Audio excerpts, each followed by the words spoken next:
Muy buenas, un día más en el canal. Aquí me están mirando unos obreros mientras hago esto y me muero de vergüenza. Estoy en la ciudad de Kaohsiung, a unas 5 horas de Taipei más o menos. Es la ciudad con el puerto más grande de Taiwán y la segunda ciudad más grande de aquí, con 3.000 kilómetros cuadrados y 3 millones de habitantes, una locura. Y como veis aquí detrás, mezcla lo moderno y lo antiguo. Así que vamos a ver qué tal se da esta ciudad. Os dejo con mi yo de hace unas horas para que os cuente cómo he llegado hasta aquí. Acabo de dejar con una pena brutal mi habitación de la Hello Kitty, que me ha cogido 2 días. Por cierto, no sé si lo acabáis de escuchar, la habitación de la Hello Kitty. No paran de pasar aviones militares, cazas o qué sé yo lo que son. Como ya sabéis, la situación con China está delicada y creo que es por eso, pero pasan muchos cazas desde que estoy aquí. Estoy en Tainan, voy a Kaohsiung, voy a coger el tren que me ha costado unos 3 euros, lo he reservado a través de la aplicación con el QR, pero me equivoqué de hora. Y como se pueden hacer cambios, pero tienes que ir personalmente, pues lo cogí a la 1 y en realidad quiero coger el de las 10. Así que ahora voy para ahí. Estoy a media hora más o menos de Kaohsiung y voy a quedar allí a las 4:30 de la tarde. He quedado con un hombre que conocí el otro día mientras iba a Sun Moon Lake. He estado escribiéndome con él, un hombre jubilado de 60 y pico años. Voy a tomarme un café con él y a ver si me enseña una parte de ahí de unos templos muy chulos que hay.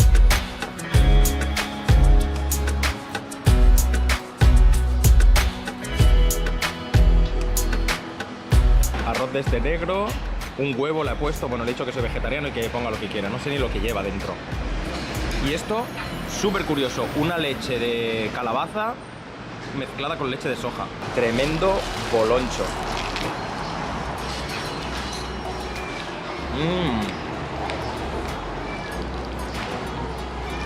Huevo, cosas de soja. Una cosa crujiente que me ponen en todos sitios de soja es esto. Todavía no sé lo que es, pero bueno, es vegetariano seguro. Buenísimo el arroz. Y la leche de soja, pues leche de soja con calabaza, es algo que sabe. Muy bueno.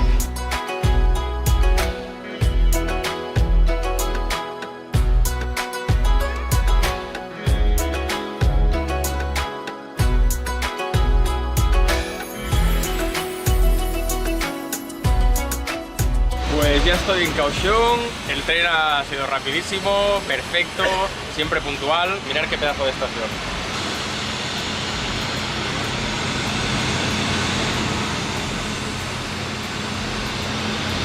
Ya saliendo de la estación de tren nos recibe esta pedazo de avenida, que esto ya nos dice que esto no es una urbe pequeña. A nivel histórico no he encontrado nada que me parezca que pueda contar o que realmente me interese, ni nada así remarcable del periodo de ocupación japonesa, pero bueno, para eso estoy aquí también, a ver si con el compañero que voy a ver y explorando un poco la ciudad encuentro historietas para contaros. Pues ya he llegado al hotel, familia, estoy pagando 32 euros, está impecable, pero impecable, es antiguo, un 2 estrellas, lo cogí por el precio, más que nada. Y bueno, porque tenía muy buenas opiniones. En Taiwán no esperéis puntuaciones altas en Booking. Y mirad las vistas, no están nada mal. Al menos una parte del Skylight, o no sé si es del Skyline. Bueno, bastante bien. Y encima desayuno incluido. No nos vamos a quejar, ¿no?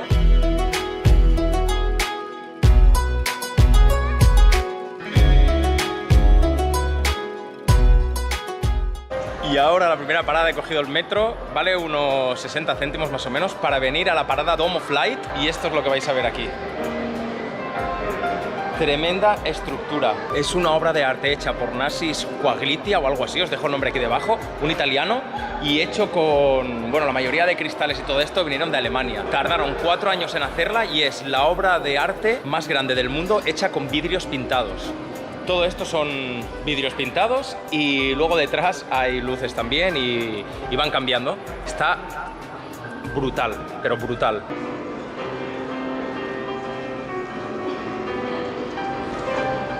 Impresionante de verdad, ¿eh? Además está partida en 4 partes que representa el agua, la luz, la tierra y el fuego. El agua es el nacimiento, la tierra es el avance, la prosperidad, la luz es todo lo espiritual y lo sentimental en el transcurso de la vida y el fuego, la muerte y la destrucción.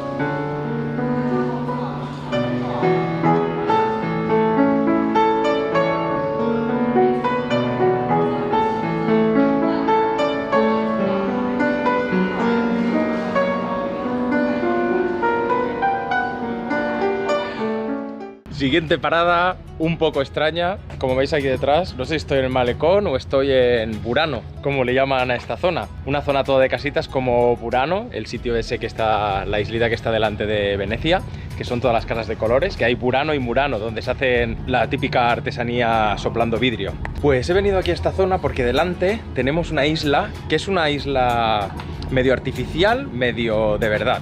Es la isla de Sijín, que tiene unos 7 kilómetros, es súper alargada y sirve como de rompeolas del puerto de Taiwán. Ahora mismo, aunque hace calor, no es día de playa, pero si vais allí a esa isla se puede cruzar a través de un ferry, que estoy aquí, o en la otra punta a través de un túnel subterráneo. Está justo delante. Creo que la zona que se puede caminar, que rollo, salvando muchísimo las diferencias como California, que hay el paseo y la playa, sin más. Y ahí, bueno, podéis pasar el día, podéis alquilar un tuk-tuk eléctrico, he visto, por 35 euros la hora o algo así. Bicicletas eléctricas y pasar el día ahí en verano. Yo creo que sería una buena opción, aunque yo no lo vaya a hacer ahora. Mirad lo de Burano, bastante pintoresco. Por cierto, acabo de hablar con una gente de aquí, se llama Chichín. No Sijín, como os he dicho yo, se pronuncia Chichinchin, como chinchín. Y aquí detrás mío, que no puedo sacar por razones obvias, aparte que hay 80.000 cámaras, me he podido acercar, pero no me voy a arriesgar a sacar la cámara, que en otros países ya me ha pasado de grabar donde no tengo y que venga la policía y me lo haga borrar. Hay una base militar muy grande de la Fuerza Naval y hay algunos barcos de guerra y eso. Bueno, de hecho ahora hay un hombre que me está mirando aquí con un chaleco, así que espero que no me diga nada. Os dejaré algunas fotos que sacaré de internet. Y aparte de venir aquí para ver el puerto y lo de la islita y Burano, realmente lo que he venido a ver es el AC2 Pier Art, que es toda la zona del puerto donde aún hay algunas casas antiguas de pescadores o de industria o de las empresas que operaban aquí antes, y lo que han hecho es un barrio artístico. Entonces voy a ver pues obras de arte que habrá por la calle, pintadas y darme una vuelta por el barrio. Hace un calor, o sea, pone que hace 22 grados, pero yo no sé cómo se rigen aquí las temperaturas, pero calor. Y aquí también tenéis un barco que os lleva hasta el faro, que está en la punta de la isla. Ahí. Y este puerto, enlazando con la historia del vídeo anterior, que si no lo habéis visto lo podéis ver, se empezó a desarrollar a partir del año 1620 y pico, cuando llegaron los holandeses. Empezaron en Tainan, fueron desarrollando estos puertos, y luego durante la era de Koxinga, que fue el liberador de Taiwán de los holandeses, y también durante la dinastía Qing y hasta el día de hoy. Esto está en constante expansión. De hecho, después de Singapur, creo que es uno de los puertos que más toneladas mueve al año. Hay un trenecito por aquí. ¡Uy! Y una de las puertas de entrada al puerto con buen estilo oriental. Y esta ciudad también tiene este tranvía bien moderno. Aparte de 2 líneas de metro, la roja y la naranja. Con ella puedes ir a todos los puntos más o menos importantes de la ciudad.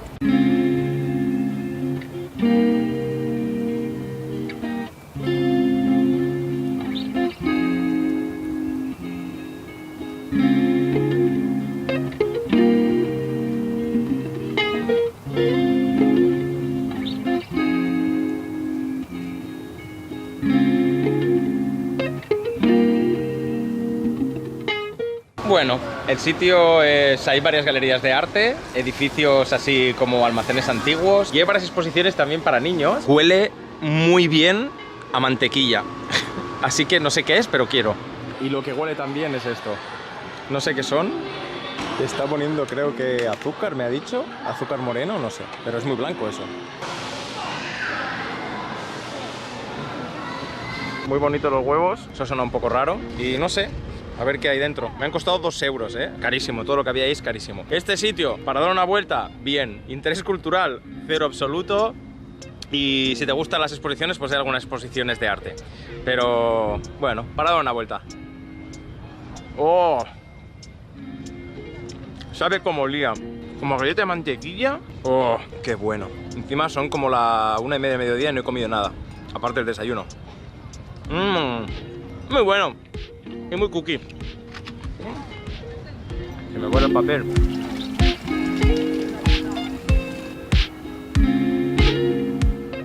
Y aquí al final del puerto hay como 20 casas de estas, y cada una pues en unas exposiciones, en otras cafeterías, en otros restaurantes pijos, conservando la estructura original de fuera. Ostras, es largo, parecía que no, pero tela. Al final aquí hay un mercadillo también, carísimo, carísimo todo, o sea, comparado hasta un café. O sea, el café te cuesta aquí 6 euros. Así que bueno, interés cultural para que le guste mucho el arte y venga a ver las exposiciones, bien. pero para mí, para dar una vuelta ya está. Eso sí, me voy a tomar aquí un tofu de este con té. Sí, sí. Y bueno, he pillado pues el clásico tofu que ya habéis visto en otros vídeos. Es tofu con macerado con té negro si no me equivoco. Está bastante bueno, pero solo esto 2 euros. Muy caro el sitio para lo que he estado pagando. Por 2 euros casi he comido en otros sitios, pero bueno, está muy jugoso, más jugoso que el que comí la otra vez en el lago Sun Moon Lake. Y te ponen aquí un encurtidito también. Muy bien. Y aquí el espectacular edificio de la música de Kaohsiung, inaugurado en 2021. Rarísimo, ¿eh? Muy chulo.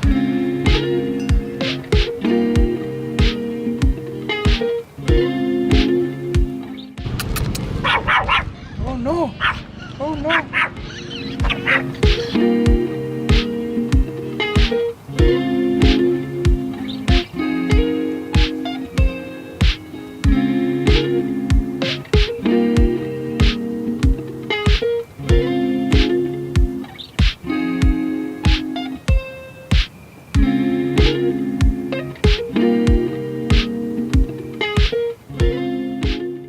Y aquí se puede ver rápido el crecimiento de una ciudad cuando es muy bestia.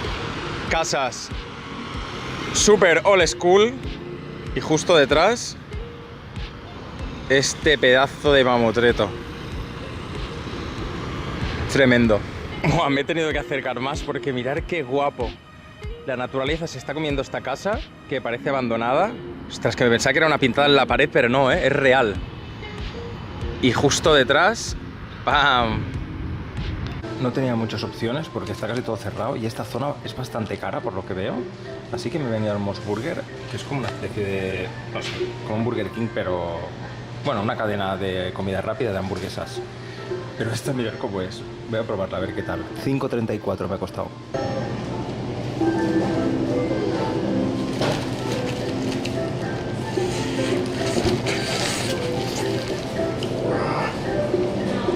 Quema.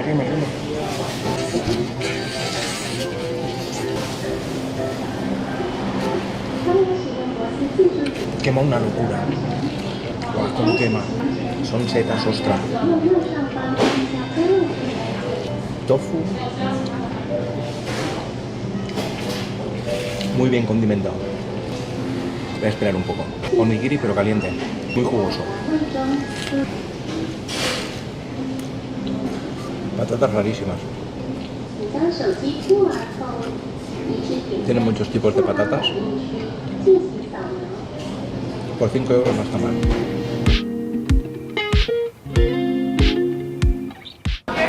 Ni hao. Fortune, ni hao. How are you?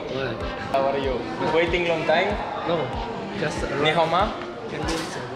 Parece que con la tontería se ha hecho de noche. Ya he estado con Fortune. Bueno, Fortune es como que quería que le llamase porque su nombre era impronunciable en taiwanés. Y nada, súper bien. Hemos estado un par de horas. Me ha gustado mucho compartir este tiempo con este chico. Bueno, con este hombre de 65 años. Hemos podido hablar bastante de política, un poco explicándome la situación del país, lo que piensa sobre China y lo que piensan en general los taiwaneses y todo este rollo. Y bueno, siempre que podáis, pues si vais solos, dejaos llevar un poco por el viaje y dejaos llevar por la gente también. Eso está muy bien.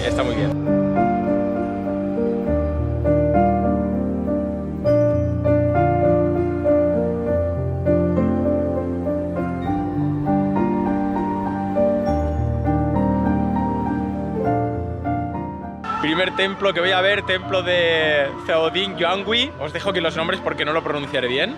A este dios de detrás también se le llama Xuangu, es el guerrero misterioso, es uno de los dioses todopoderosos del taoísmo, de los tantísimos que hay, que ya habéis ido viendo en los vídeos anteriores. Es un poco como el hinduismo, que hay un montón de dioses, de guerreros, de leyendas. A este se le representa normalmente pisando una serpiente, descalzo, y en el otro pie suele tener una tortuga, porque por lo que he visto, como todos van cambiando sus avatares a personas normales, a guerreros, a animales, este a veces se le representa como una tortuga con una serpiente. Algo fantástico, muy manga, como todas las historias de estos dioses. Y en una de las tantas historias míticas que tiene, pues pelea con una serpiente y la termina dominando, que ya sabéis, la serpiente siempre ha representado la tentación y lo malo en todas las religiones, y él la termina dominando y por eso siempre aparece con una serpiente. Y ahora sí, os llevo dentro para que lo veáis entero.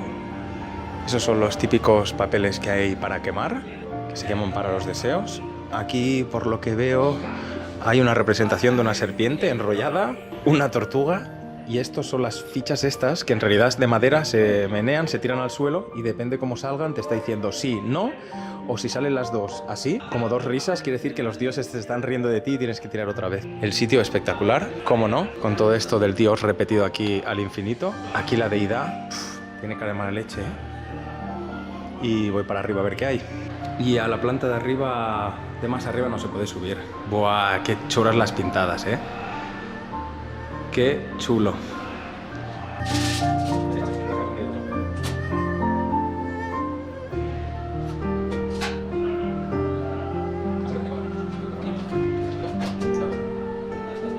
Dios Xuangu, me llamo Joel. Vamos a tener suerte en la salud con mi familia. Que vuelva a intentar. Pues de momento me ha dicho que no. Y ahora que sí. Tengo que intentarlo otra vez. No. Sí. Y sí. Muchas gracias.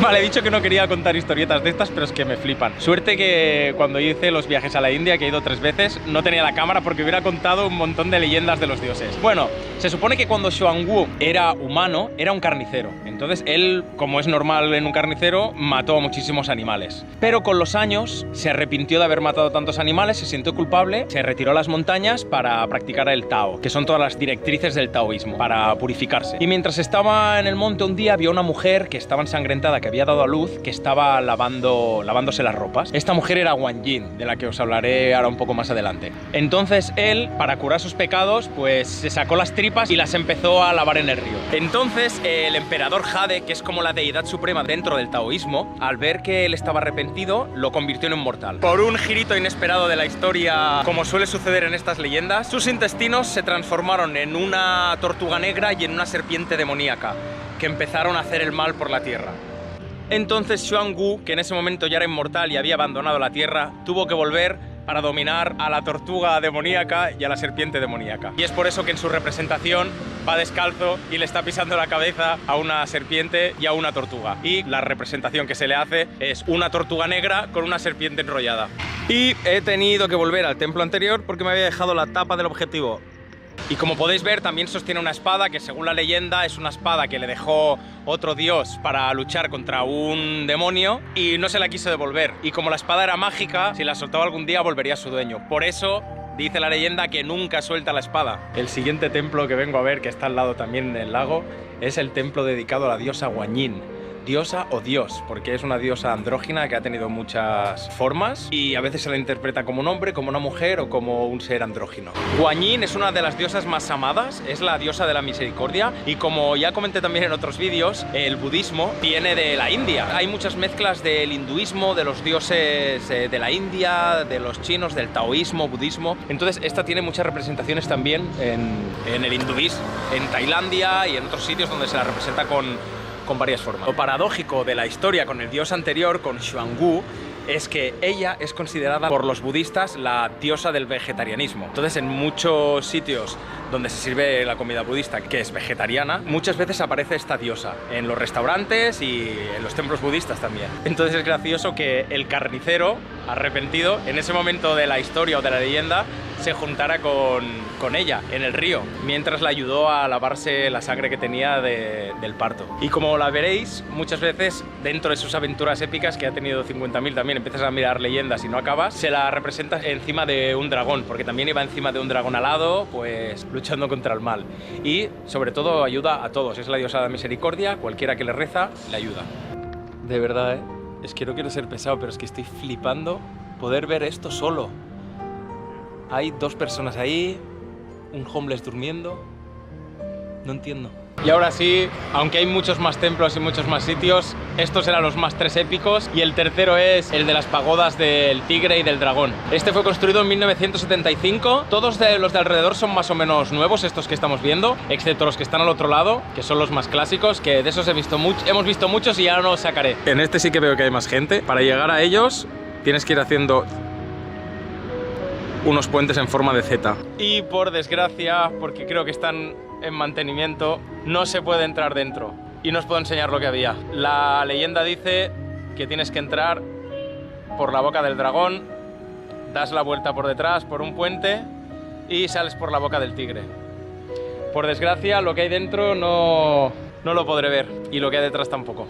Y como siempre, se sube por aquí, se baja y se sale por el otro lado. Generalmente, bueno, no, generalmente no, siempre en los templos lo que es la costumbre es entras por la derecha, la puerta principal ni se entra ni se sale y sales por la de la izquierda. Y aquí se cumple lo mismo. Entras por la izquierda por el dragón y sales por la derecha por el tigre.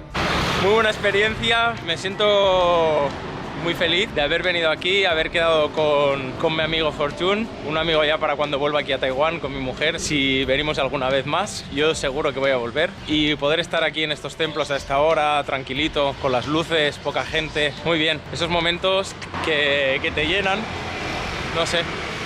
Esta tontería, nunca había visto un templo así de este estilo, creo, he visto muchos templos tamiles en la India o en Sri Lanka, muy coloridos, pero no con esta fantasía que recuerde. Quizá en Vietnam alguno, ahora que pienso. Sí, en Vietnam había visto alguno, pero no tantos juntos y tanta fantasía. No sé.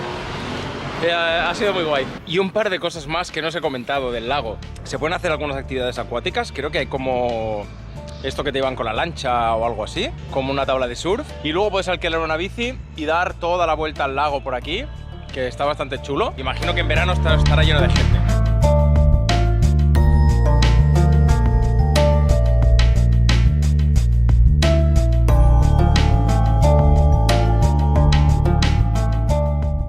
Que sepáis que aquí también hay orden para entrar a los vagones, igual que en Japón. La gente está ordenadita en los andenes, en la mayoría te pone dónde tienes que hacer la cola y no te cueles y dejas salir a la gente.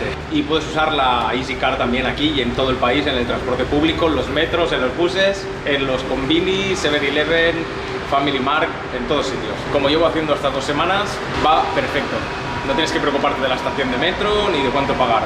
La recargas y vas pagando con esto. 11 de la noche, familia, cara de dormido. Ya estaba editando los vídeos un poquito en mi gran habitación y cenando. Bueno, hoy no es la cena más digna, pero me ha entrado hambre y es muy tarde y no hay nada abierto aparte del 7-Eleven. Así que nada, a dormir. Y si has sido tan valiente de aguantar hasta aquí, déjame algún comentario, algún emoticono, algo. Que sé que algunos me veis y no me dejáis ni un comentario. Solo con dejar un emoticono ya me ayudará a que el algoritmo de YouTube mueva un poco los vídeos, porque si no es imposible.